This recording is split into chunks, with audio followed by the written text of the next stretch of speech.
COVID-19 has been tough on people and ravaged and affected many families significantly. The last year has been depressing and exhausting. But this is not a speech about the negative side of COVID-19, but rather a speech of hope and optimism. One thing people had during the pandemic and continue to have is faith. Keeping the faith will increase hope and optimism as we get back to normal life. I've seen many Americans showing compassion for their fellow man throughout the last year. From something simple as wearing masks and staying 6 feet apart from each other, to big gestures such as donating blood or plasma, many people have looked out for and cared for each other.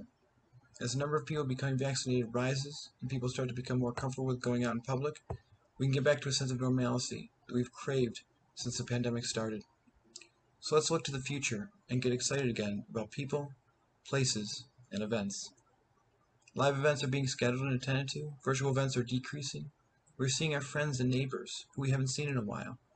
That universal human connection is slowly returning. Travel is opening back up again. We're starting to get back to vacations and seeing distant family members. People are starting to feel safer to gather in groups and get together again for holiday parties. We've heard many things that we have never heard before, terms such as social distancing, self-quarantine, and contact tracing. The pandemic has shown that life is short, so make every moment count, and of course, live life to the fullest. Hearing many stories from several COVID-19 survivors has been positive and uplifting. From the nurse practitioner who was a COVID survivor to the woman who beat COVID and donated plasma. They, and many more, have proven that once again, during the worst times, we can rise from the fall and persevere. Another woman sang songs while she was in the hospital and prayed. That carried her through, and now, her optimism on life is through the roof. These people have proven that anything is possible with faith, hope, and optimism. Another person did something that we should all do. While he was suffering through COVID-19, every morning he would close his eyes for 5 minutes and think about all the things he's grateful for. That is a good way of thinking about all those people who we care about and care about us.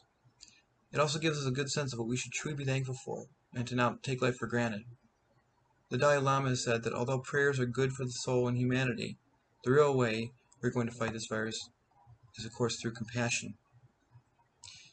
So with that being said, I want to challenge everyone to reach out to someone who you may not have seen for a while or haven't talked to in a while, or maybe even a stranger. At least one person a day, for any length of time you can choose, a week, a month, maybe even a year. Just go up to them and say something as simple as, "Hi, how are you? How's your day going?"